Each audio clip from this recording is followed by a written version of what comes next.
Hi అండి. ఈరోజు పోహా తయారు చేసుకుందామండి. అదేనండి అటుకుల ఉప్మా అంటారు కదా! దాన్ని ఈజీగా ఎలా తయారు చేసుకోవచ్చో చూద్దాం. ముందుగా ఒక గిన్నెలోకి 2 గ్లాసుల అటుకులు తీసుకోవాలి. టీ గ్లాస్‌తో తీసుకుంటున్నాను నేను. మీకు ఎంత అవసరం ఉంటే అంత తీసుకోండి. ఈ అటుకులు మందం అటుకులండి. పల్చటి అటుకులైతే ఈ పోహాకి అస్సలు బాగోవు.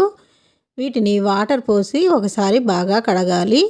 కడిగి వీటిని వెంటనే ఒక స్ట్రైనర్లోకి వేసుకోవాలి. ఇలా వేసుకుంటే మనం ఇవన్నీ కట్ చేసుకునేసరికి అవి మెత్తబడిపోతాయి. 2, 3 పచ్చిమిర్చి, అలాగే ఒక ఉల్లిపాయ, చిన్న క్యారెట్ ముక్కను కట్ చేసుకోవాలి. అలాగే కరివేపాకు, కొత్తిమీరను కూడా కడిగి ఒక ప్లేట్లోకి పెట్టి పక్కకు పెట్టాలి. ఇప్పుడు స్టవ్ ఆన్ చేసుకొని కడాయి పెట్టుకొని ఆయిల్ వేసుకోవాలి. ఆయిల్ వేడైన తర్వాత 2 టేబుల్ స్పూన్లు పల్లీలు వేసుకొని వేపుకోవాలి. ఇలా వేపుకున్న పల్లీలని తీసి పక్కకు పెట్టుకోవాలి. ఇప్పుడు ఇదే ఆయిల్లో ఆవాలు, జీలకర్ర, మినపప్పు వేసుకొని వేపుకోవాలి. ఇవి వేగిన తర్వాత కట్ చేసి పెట్టుకున్న పచ్చిమిర్చిని కూడా వేసుకోవాలి.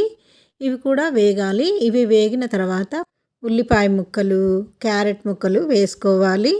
అలాగే కరివేపాకు కూడా వేసుకొని ఒకసారి బాగా కలపాలి.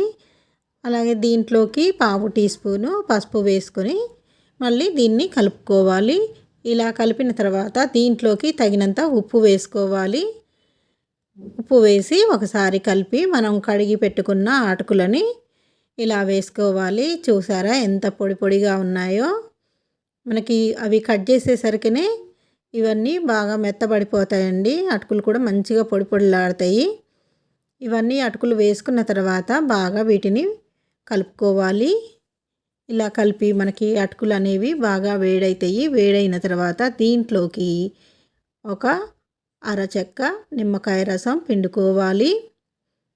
అరచెక్క నిమ్మకాయ రసం పిండుకొని దీంట్లోకి కొత్తిమీర, మనము కడిగి పెట్టుకున్న కొత్తిమీర, అలాగే వేయించుకున్న పల్లీలు కూడా ఇందులో వేసుకోవాలి. ఇలా వేసుకొని వీటన్నింటిని కూడా బాగా ఒకసారి కలపాలి. అంటే స్టవ్ ఆన్లోనే ఉండాలి. ఇలా వేడైన తర్వాత స్టవ్ ఆఫ్ చేసుకుంటే పోహా రెడీ అండి. ఇది బ్రేక్ఫాస్ట్లో కానీ, ఈవినింగ్ స్నాక్గా కానీ, లేకపోతే నైట్ డిన్నర్లో కానీ చేసుకొని తినవచ్చు. మీకైతే ఈ వీడియో నచ్చింది కదా. Thank you for watching.